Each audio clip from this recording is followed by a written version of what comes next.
afternoon. My name is Cleve Corner. I'm the manager of author and speaker engagement here at the Pratt Library. Thank you so much for coming out on a beautiful day before a not so beautiful day. That's what they've told us. We have our one fake day of spring, and then we're going to get 5 more inches of snow tomorrow.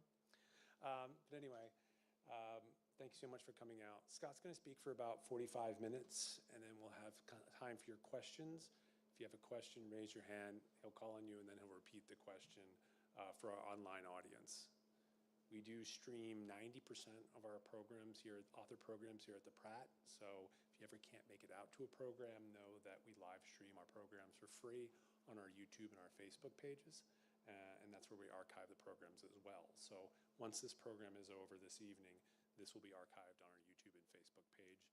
And hello to the folks that are watching at home. After the program, Scott would be happy to sign your book that you purchased from our local indie bookstore partner, Snug Books. Snug's right outside. They're based in Laurelville, Hamilton. They'd be happy to sell you a book, and Scott would be happy to speak a little longer and sign said book. So without further ado, this afternoon I'm happy to welcome Scott Brown to the Pratt Library to discuss his new biography of James P. Johnson, Speakeasies to Symphonies, The Jazz Genius of James P. Johnson. Johnson, born in New Jersey, absorbed many musical elements in his youth, especially the African-American culture of the Southeastern Seaboard. I knew I would mess that up. To create a new musical and rhythmic force for jazz, musical theater, and symphonic music. Johnson's career stretched from the early 1910s to the early 1950s. His heyday was the 1920s, the decade known for the Jazz Age, the Harlem Renaissance, rent parties, classic blues singers, the first golden age of Broadway, the Great American Songbook, and perhaps most notably, the worldwide music and dance phenomenon, Charleston. Johnson not only composed the signature tune that has become to define the decade, but was a critical part of the other seminal cornerstones of American music. Scott Brown is an independent jazz researcher. He has written 2 books on James P. Johnson and has published several articles and lectured widely about jazz. He is a practicing physician and holds a master's degree in jazz history and research. Temple University music theory professor Stephanie Doctor calls the book not just a biography of an artist, but a rich text providing endless insight into the experiences of many Black Americans leading up to, during, and beyond the Harlem Renaissance. And Vincent Plott, senior archivist at the Institute of Jazz Studies at Rutgers University, relays, this is the most comprehensive book to date on James P. Johnson, the father of stride piano. Anyone interested in jazz, popular music, Broadway shows, and the struggles of African-American artists trying to find success in the white world of classical or so-called serious music will find much value in this book. It's my great pleasure to welcome Scott Brown to the Pratt Library.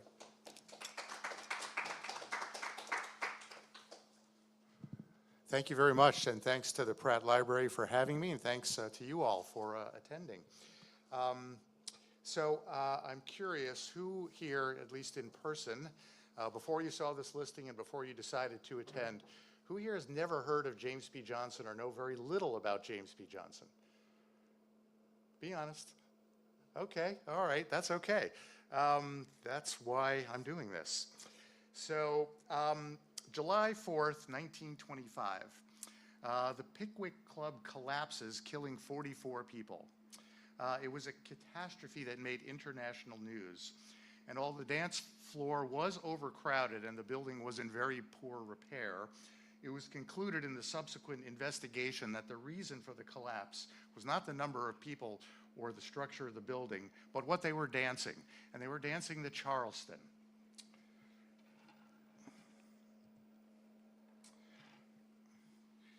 You would be hard-pressed to identify one song and dance that really identifies the entire cultural landscape of a full decade, more so than the Charleston does for the Roaring Twenties. And while we think of the 1920s as this decade of excess and abandon, and a decade that sort of dealt the final death blow to Victorian mores, it was a symbol of freedom, of social freedom for many. But it was also, as many of the pundits who were opining on the reason for the Pickwick disaster, the embodiment of decadence and a dangerous fad. And when most people are asked who wrote the Charleston, very few people really get the right answer. And it was, of course, James P. Johnson. And the subtitle of the book and what I have on the slide here, The Quiet Man Who Made the 20s Roar, because I think this is at least one reason why he is so little known. Unlike many of his students and contemporaries, he was not an outgoing figure. He was very reserved. He did not self-promote very well. He was not the life of the party. So why is he important? Well, before I get into that, it is customary in my day job to describe whether or not I have any conflicts of interest or other disclosures of important information for you. So I will admit I am a James P. Johnson activist, and that is my goal, is to really get more people to understand the importance of James P. Johnson in American music and American culture. And this is primarily, my book is primarily a biography, and for today's talk, I won't get too nerdy on the historiography and the musicology, but I think that it's also important to understand why he is so poorly understood and to recognize the importance of his contributions. And I will say that what I have time to talk about today is really just scratching the surface of his life. So Cleve mentioned in the introduction all the cultural milestones that we think of when we think of the decade of the 1920s. And as I go through my talk, you'll see how Johnson made milestone contributions to each of these cultural benchmarks in the 1920s, which is why I've subtitled the book, The Quiet Man Who Made the 20s Roar. He really kind of gave the soundtrack to the whole decade through many of these cultural benchmarks.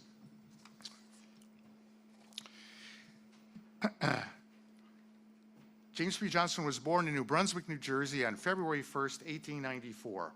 You probably didn't all know that that's the birthplace of jazz. Hardly probably what comes to mind when you think about where jazz was born. He was born above a livery. This is not where he was born, but I know that he was born above a livery. And this is a similar building a block or two away from where he was born. I have not been able to find a photograph of where he was born. That neighborhood was long torn down, but this is probably a very similar structure. And his middle name, the middle initial P, stands for Price. And his father named him for the people that he worked for, the Price family, which was a very prominent family in New Brunswick. The patriarch had started a tinsmith shop in the early 1830s. They ultimately developed an appliance business, and James P. Johnson's father worked as a mechanic there. And so he named him for his employer, the Price family. It was here in New Brunswick that James P. Johnson first came across some of the cultural influences from the Southeastern Seaboard, in particular, the ring shout. His mother was from Virginia. They entertained people in the family parlor. A lot of these early migrants up the East Coast brought these cultural traditions with them. And so he first witnessed the ring shout in the parlor in his home in New Brunswick, New Jersey. He moved to Jersey City for a while, and then in 1908, the family moved to Manhattan, on the west side of Manhattan in the San Juan Hills section of Hell's Kitchen. And it was there that he really began his first formal music training. This was his first teacher, who he studied with for about 6 years, Bruno Giannini, who was conservatory trained in Italy and in other Mediterranean conservatories. He actually, at one time after he came to the United States, performed for President McKinley. So he was a pretty prominent figure in the music world around this time. One of his other students at this time was Scott Joplin. Although I'm not sure that Johnson and Joplin had actually met each other, they did share the same teacher at this time. So Johnson was studying with Giannini classical technique, classical repertoire, and he studied with him right up until the late 19-teens. And this was really one very important thread of influence for Johnson and what informed his music. In addition to that, of course, this was the ragtime era, and he was mentored by two very prominent Northeastern ragtime pianist and composer, Baltimore's own U.B. Blake and Charles Lucky Roberts. They were great pianists. They were composers of rags, and not only rags, but many popular tunes. And so this composing and playing tradition of the Northeast was the second important thread in Johnson's development during the 19-teens. And the third element was when he encountered again these traditions from the coastal Southeast, from now the increasing number of people, African-American people, migrating up the Northeast as the Great Migration began just before World War I. And they were bringing with them the traditions of the Sea Islands and the coast of South Carolina and Georgia, in particular this form of, by this time, the secular form known as the ring shout. And it had started 100 or more years ago in this area along the southeastern coast. And it was thought to really be a very strong holdover of many African traditions.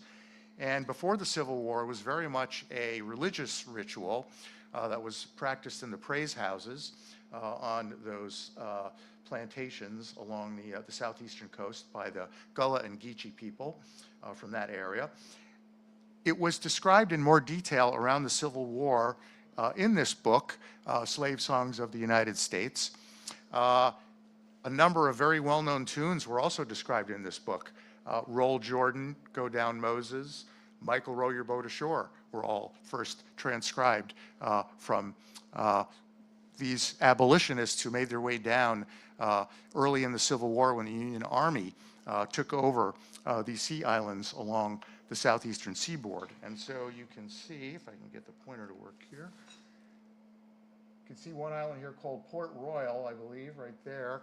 This whole episode was called the Port Royal Experiment, when these mostly white abolitionists made their way down to the sea islands, thinking that these now freed enslaved people would need very careful instruction on how to regain their lives. Really turned out they didn't need a lot of that input. But these folks that came down, they observed a lot of the unique cultural activities going on.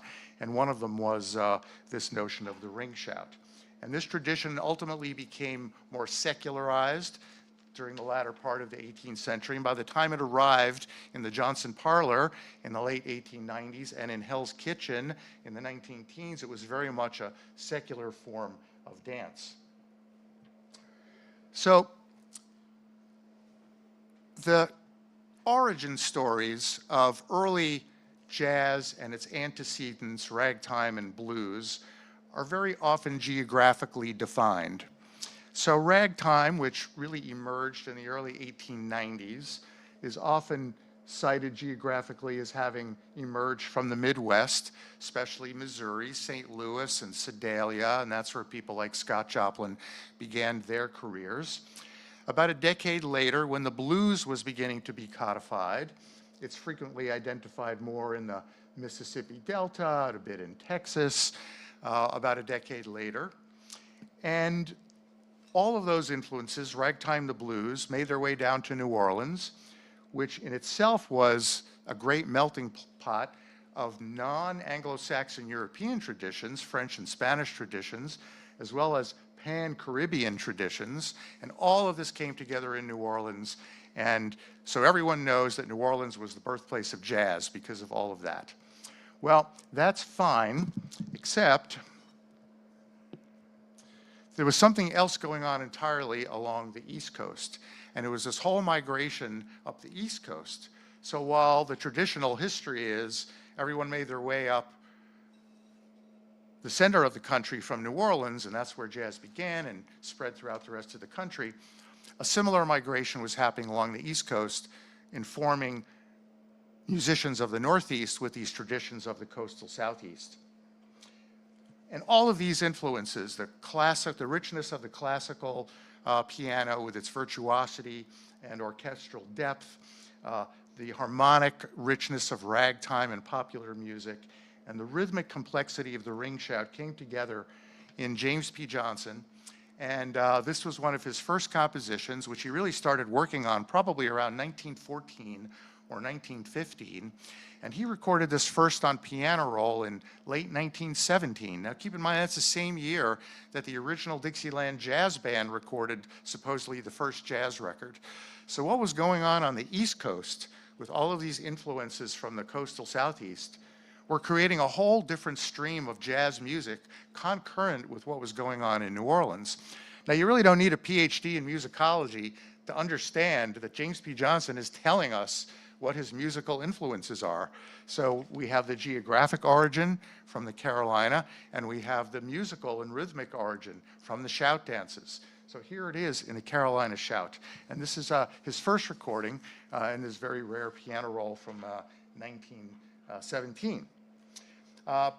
It's not quite clear how well distributed this piano roll was, how much impact it made at the time. Johnson went on the road with a number of musical theater productions in the late teens, so he was out of the Northeast from around 1918 till about mid-1920. Then he came back to New York around 1920 and immediately became the most prominent pianist in New York. Now, this photograph was taken in probably January of 1921. You can see he inscribed it with that date.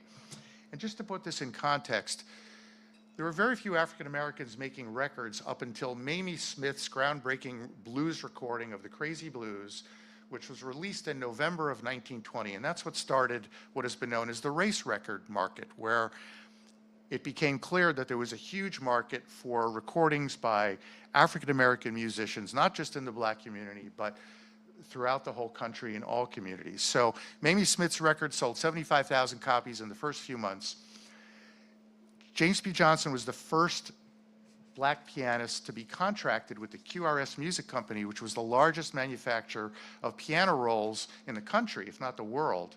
So barely 2 months after Mamie Smith makes her groundbreaking recording, Johnson was already contracted as a pianist with the QRS Music Company. And this was big news. This was syndicated in many black newspapers across the country. QRS promoted him widely. You can see at the top they talk about how he's the first, they plan others.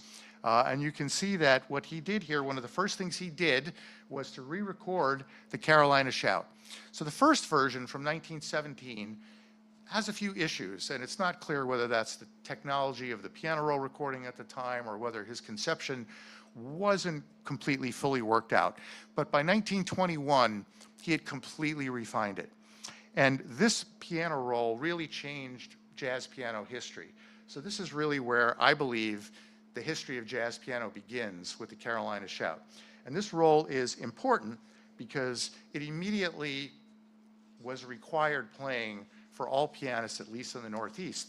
And they needed to learn it. And how are they going to learn it? They slowed down the piano roll and they put their fingers in the keys as the piano roll was turning at a slower speed. And Duke Ellington and Fats Waller, who were James P. Johnson's students, ultimately, they're on record. They describe how they slowed the piano roll down to learn the Carolina Shout, because everybody had to learn it. So let's listen to this piano roll version of the Carolina Shout.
So while that sounds a little like ragtime, it's clearly much looser, much freer, lots of rhythmic complexity drawn from the ring shouts, shuffle rhythms, call and response, counter rhythms, polyrhythms.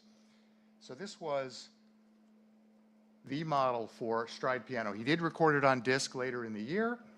And now here, this is almost 4 years after he first signed his contract with QRS. You can see he's still really the prominent guy for QRS, and his piano rolls were very, very popular. By now, they have a whole roster of other pianists who I will just point out with recommendations from James P. Johnson. We now see on the staff of QRS his mentor, Lucky Roberts, his student, Fats Waller, his publisher, Clarence Williams, and his piano roll arranger, J. Lawrence Cook. And while he was not referred to this when he was alive, posthumously he was coined and given the title the Father of Stride piano. And that's what this style came to be called, Stride piano. That did not happen until this 1962 LP when that title was bestowed on him. So the big three of Stride piano were James P. Johnson, Willie the Lion Smith, and Fats Waller. And I just want to play you this really amazing little recorded relic from 1937. Fats Waller got himself a home disc recorder for his birthday and invited some of his buddies to his house and passed the microphone around. While I don't know everyone who he has on this recording, you'll hear everyone else is introduced. So let's play this recording. And you'll hear what they have to say about James P.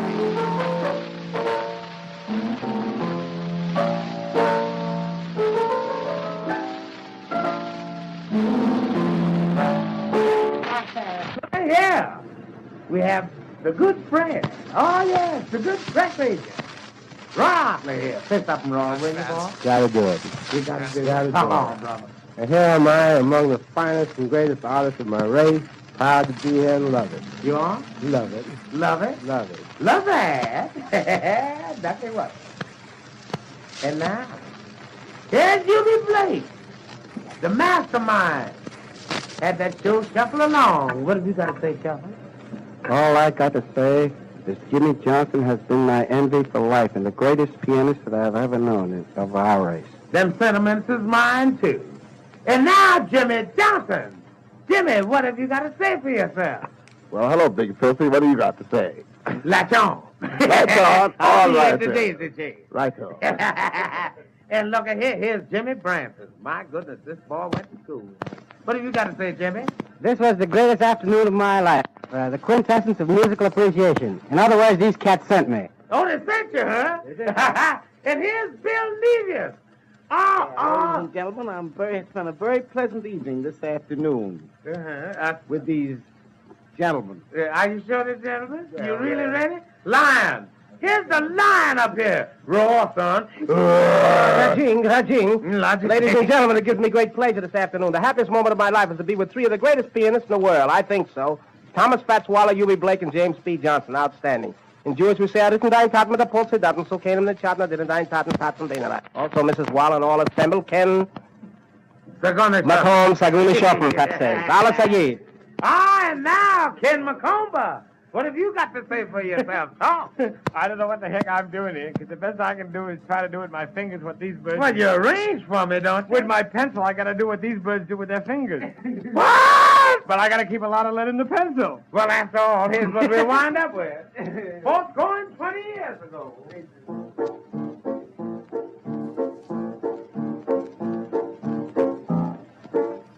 That means the afternoon has went.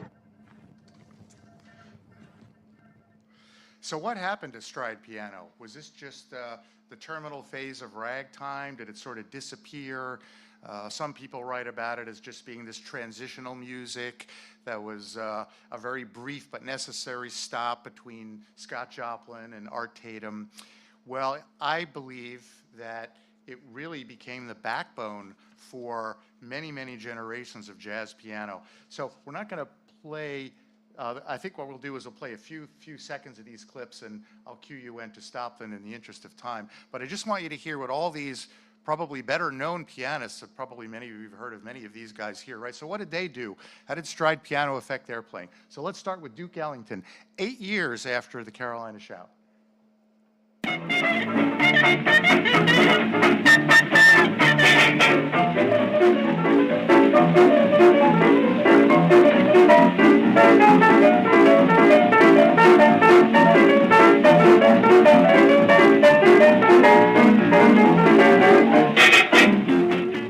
And now we'll move on to Count Basie from 1932, so 11 years after the Carolina Shout.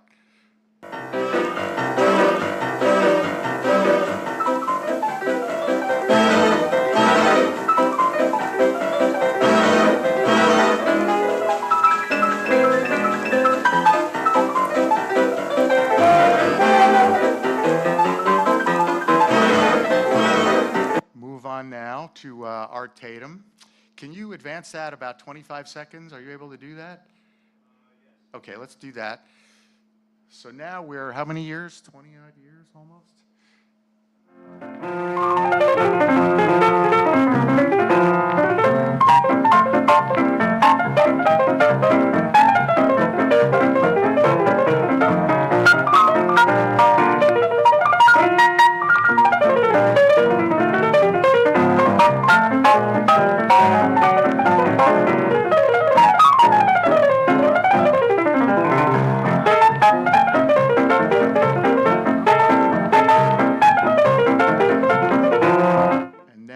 Garner, 24 years now since the emergence of the Carolina Shout.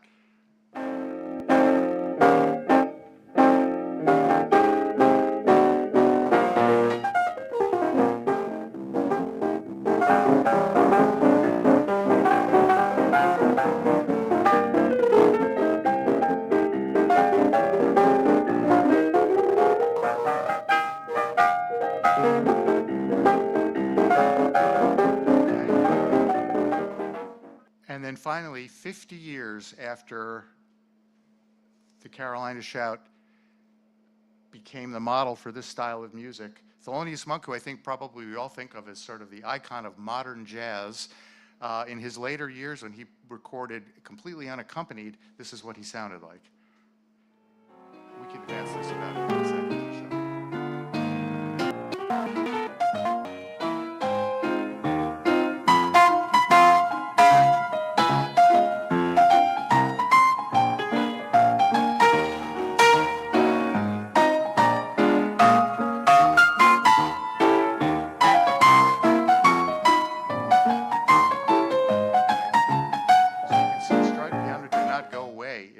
The backbone of the style of all these later pianists. So that is how James P. Johnson is generally best known in jazz, the father of stride piano, but he did much more. He had 3 shows on Broadway during the 1920s. The most popular and his first was this show, Runnin' Wild. It is from this show that the Charleston came. So the Charleston is a show tune and first became a hit after this show, Runnin' Wild, in 1923. 1925 was the height of the Charleston craze, and they republished the music, noting, you can see in the left-hand corner there, that they make a point that this was what came out of Runnin' Wild. By this time, everybody was claiming that they had invented the Charleston. So the publisher really wanted to be sure that everyone knew where it came from, and they, printed the instructions for how to do it. This was his second show, which had a pretty good run and was pretty popular. What made this show so popular was that both Johnson and Waller were playing 2 pianos in the pit of this show, and that created an amazing sensation, as you can imagine. And then his last show on Broadway from 1929, this one was plagued with all kinds of contract disputes and only lasted a month. So they can't all be hits, right? But I thought that was a pretty good run. So just sort of looking at him with regard to other African Americans on Broadway during the 1920s, he stacks up pretty well. Even the great Florence Mills with her performances in those shows. Nobody could, of course, touch Eubie Blake's astounding run with Shuffle Along of 504 performances, but Johnson stacks up pretty well. And he was writing for the musical theater continuously. Over the course of his lifetime, he wrote music for over 40 shows, either in part or in full. These are just a few of them. This one was pretty important. This one opened in Chicago in 1922. It never made it to Broadway, but toured the country in various versions for the rest of the decade. And Cab Calloway, another Baltimore musical icon, got his start out of Baltimore in this James P. Johnson show. Blanche Calloway was already working with Johnson in various shows before that, so she brought her little brother along to be in Plantation Days. Johnson composed tunes that were not part of shows. His probably most famous tune otherwise is this Great American Songbook Standard, If I Could Be With You. These are some other tunes, and you can see the wide array of people who recorded his music. I mean, it had amazing crossover appeal across lots of genres, from Bob Wills and his Texas Playboys to Mae West. Lots of people recorded his tunes. Blanche Calloway adopted one of his tunes for her theme song when she had her orchestra. I think a component of his career that does not get a lot of attention is his incredible work as an accompanist to singers. This is only a partial list of who he accompanied on record, on stage, in cabarets, and even on film. Most notably, he accompanies Bessie Smith in her one film performance, the St. Louis Blues, but also Moms Mabley, if anyone is familiar with Moms Mabley, from The Emperor Jones. He accompanies her on a tune in that film as well. Here he is with Billie Holiday in a very famous jam session in the 1940s. A lot of these photographs were published in Life magazine about that very famous jam session. And then the third element of the 1920s, which sort of was concurrent with the Harlem Renaissance, was we think of the Harlem Renaissance as primarily a celebration of literary achievement during that time. But the Harlem Renaissance thinkers were looking for musicians to take vernacular and folk elements of the music and elevate them into high art, which at that time meant the forms of Western symphonic music, symphonies, concertos, rhapsodies, and James P. Johnson wrote all of those types of music. This was his first in 1927, named, by the way, for a settlement on the outskirts of Savannah, Georgia. So here again, as with the Charleston, again, identifying the geographic origins of where he drew that from, Yamacraft from Savannah. And later in the 1930s, he wrote a one-act opera with Langston Hughes, and he had his orchestral pieces played at Carnegie Hall as well as other venues.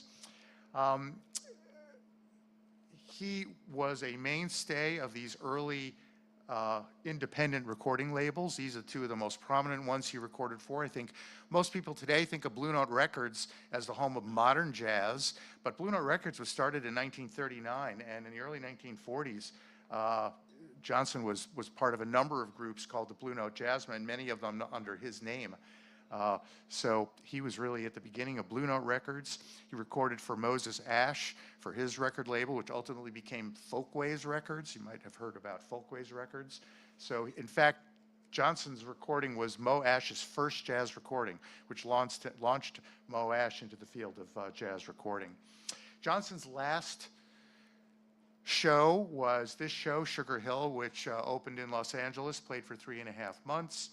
In 1951, he had a severe stroke. He had had several strokes in the 1940s from which he miraculously recovered. But he had a final stroke in 1951 that really ended his career. He was bedbound. His good friend, Willie the Lion Smith, organized a benefit concert for him in 1953. So why is it that no one has heard of James P. Johnson? Well, I think there's lots of reasons. I don't have time to go through this in detail. We've touched on some of these reasons. I think some of the most important ones here, he was tied to a technology that by the end of the 1920s was completely obsolete. Piano rolls were dead by the beginning of the Depression. And he hitched his wagon to the musical theater, which in those days was very segregated, which perpetuated many cultural stereotypes of African Americans in the first half of the 20th century. He's part of this genre that people haven't quite figured out what to call it, stride piano. There have been a few bursts of recognition over the years. The Postal Service issued a stamp in 1995. His gravesite was unknown. His personal papers, which I had a chance to review, had some information, and I was able to piece together the location of his gravesite in 2009. It was unmarked, and so there was a fundraiser organized at Small's Jazz Club in Greenwich Village to raise money for a proper headstone. And you can see on the headstone here the moniker, the Dean of Jazz Pianists. That was what the name he gave himself. That's how he saw himself. So he really understood his impact that he had on the jazz tradition. That's what he preferred to call himself during that time. We have a few minutes remaining. I do want to play a couple of additional recordings. So I want to play one recording of him backing the great Ethel Waters. They were only in the recording studio once. They made these 4 records on this one date. They had played together many times over the years. So I want to just draw your attention to a few things to listen to in this recording about why he was just so sought after as an accompanist. So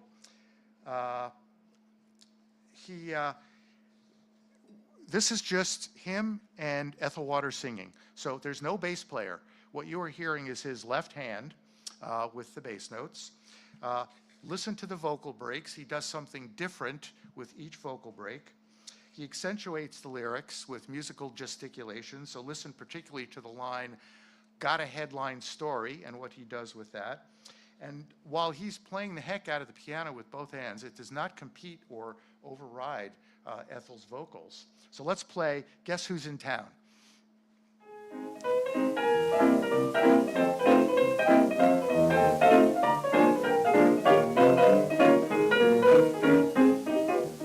Guess who's in town? I'm happy when I mention nobody but that man of mine. Guess who's around and gets all of my attention? Nobody but that man of mine. When he goes by, weak eyes cry out for glasses. Who can deny? He really does know his molasses. Oh, me, oh, my. Who shows the world what class is? Nobody but that man of mine. Call in your reporters if they want some news. Got a headline story they are free to use. Something great has happened. I've got a break, and how? You can bet I'm all set. Gonna meet him now. Oh, no, no, no, no, no,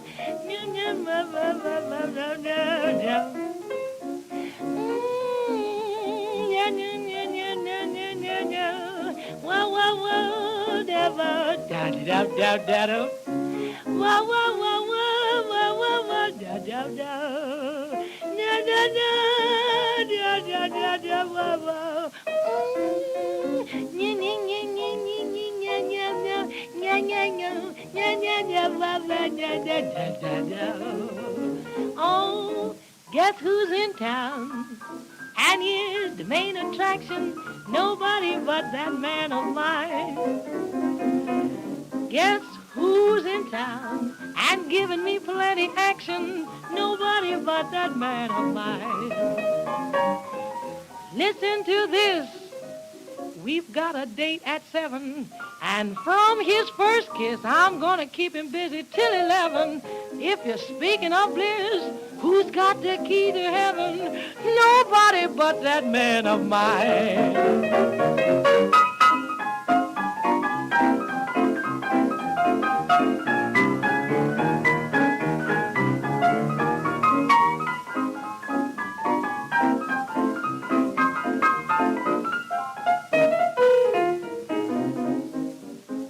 Some boy and how I'm his brown-skinned Venus.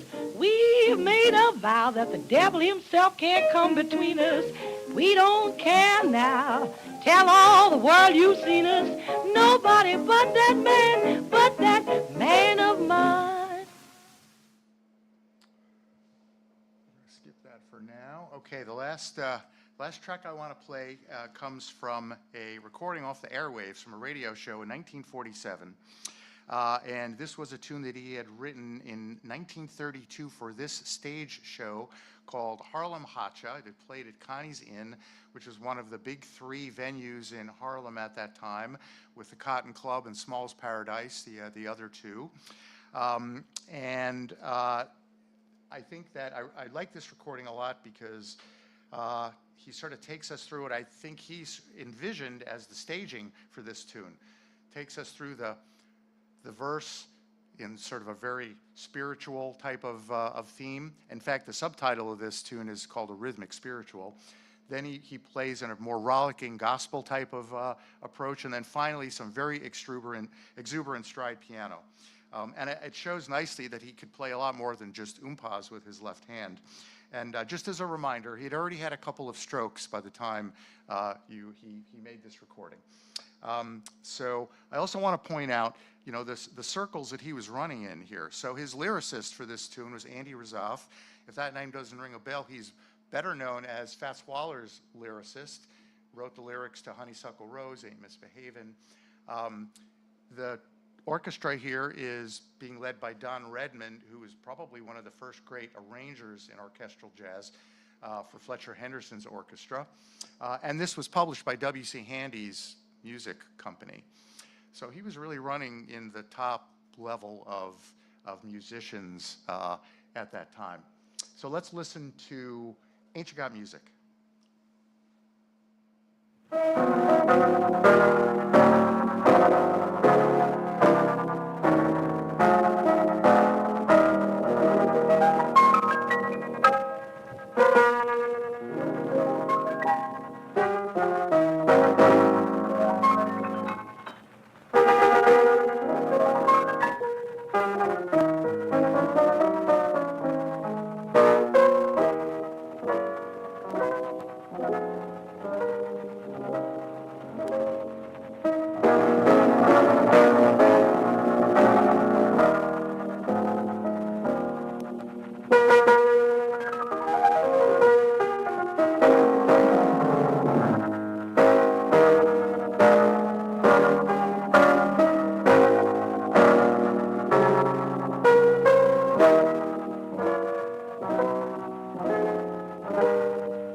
Okay,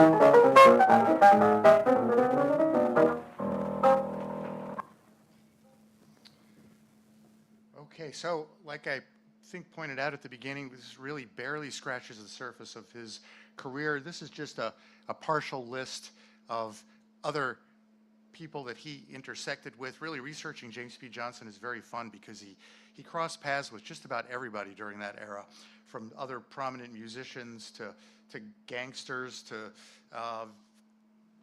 very famous venues and organizations, and that you'll just have to read about in the book.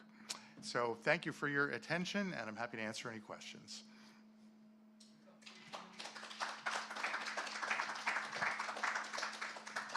We have about 15 minutes for your questions. If you have a question, raise your hand. Scott will call. Yes, ma'am. Good evening, everyone. I have a question. Are any of his relatives still around, like his offspring or those who came after him in his family? If so, are they in music? Yes, so the question was whether or not any of his descendants are still around. So, yes, he has grandchildren. In fact, his one grandson, Barry Glover, who I've known for 35 years, is very involved in the affairs of the estate and established a foundation, the James P. Johnson Foundation, to educate kids about jazz and about his grandfather, and is still active in trying to promote that legacy with various educational organizations. Yes.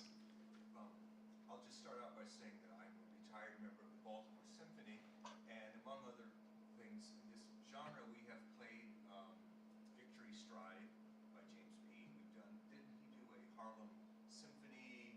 They had like, it's like, had various sections where you imagine you're taking the subway and now you're in this part of town. I forget what it was called. Yes, the Harlem Symphony. That's exactly what it was called, right. And that first movement is called Subway Journey. Yes. Okay. Mm-hmm. But my question is, I've always thought of James P. as a solo artist. Did he ever play in ensemble settings?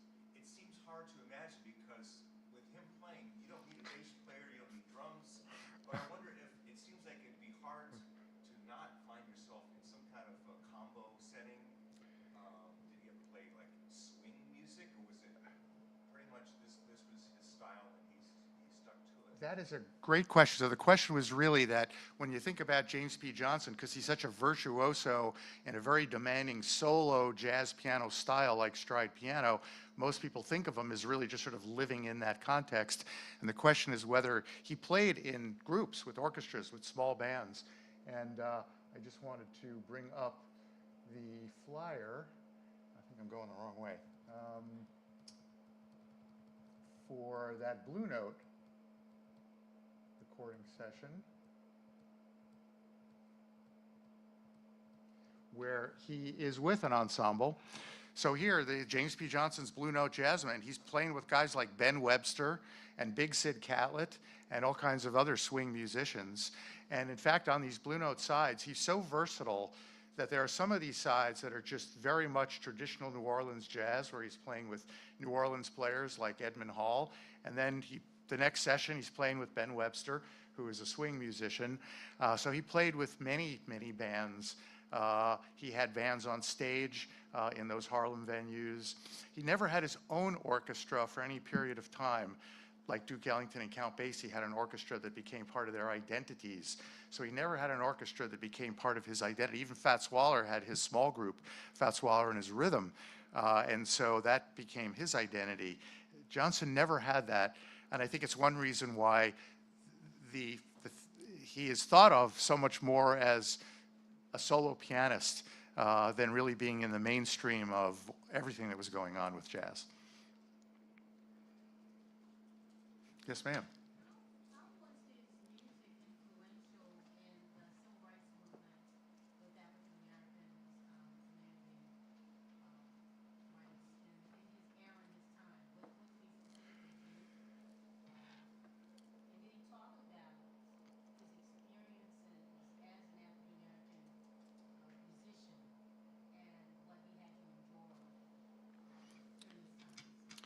Yes, thank you for that question. So the question was about whether Johnson was involved in more progressive civil rights type activities, and the types of things that he might have experienced with regard to racism and segregation during his career. So there was a ton of that he experienced. So those Broadway shows that I was referencing, very difficult to contextualize these days, because the Miller and Lyles, who were the lead comedians, who were also in Shuffle Along, and really in all those shows, Shuffle Along, Runnin' Wild, they were wearing blackface on stage. So those 100-year-old theatrical conventions with their origins in minstrelsy from 100 years earlier took forever to eradicate from theatrical performance.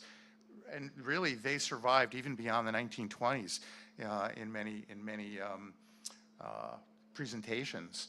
So there was a lot of that. Now, the music were pop tunes, so the lyrics to the musics really were not of that era, even though a lot of the names of the productions and a lot of theatrical conventions still look back at a lot of that terribly racist kind of depictions of African Americans in the musical theater. He applied for fellowships in the 1930s to advance his orchestral writing. He applied for Guggenheim fellowships, Rosenwald fellowships, did not get any of those. He was denied admittance at Constitution Hall in Washington, and this was already after Marian Anderson had been invited back by the DAR in a different venue. He wasn't granted a lease there for one of his shows. And I want to, let's see, I think it is back here. So you asked about, whether he was involved really in sort of civil rights. Well, this one-act opera that he wrote with Langston Hughes in 1939 was very progressive socially. Its focus, its themes were unionization and segregation and racism and poverty. And this is probably the most famous tune to come out of it, although it wasn't published at the time. He recorded it in 1939, The Hungry Blues. I don't know if you can see the lyrics there, but talks about the color line and nothing to lose by fighting against it. And he recorded it in 1939, and Columbia Records refused to issue it because it was too controversial. That, by the way, was a month before one of the independent record labels, Commodore Records, released Billie Holiday's Strange Fruit. So they were recorded within a few months of each other.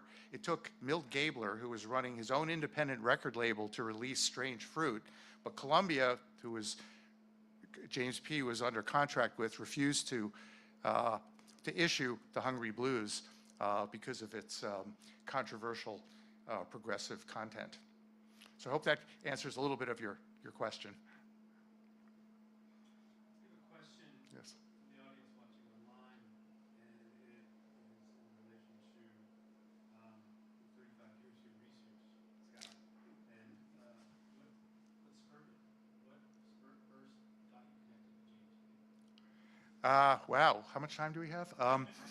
Well, I got interested in this music when I was a teenager, and they say that the music that you hear when you're 13 and 14 years old informs your musical preferences for perhaps the rest of your life. So I found ragtime when I was 13 and 14 years old, began working my way forward in the history of jazz, and now listen to all kinds of jazz. But as I was doing that, I encountered James P. along the way as I was going out and buying every record that I could find. And I thought, well, this is something different, and he's an amazing player. I started to research him, and the more that I tried to research, the less I found.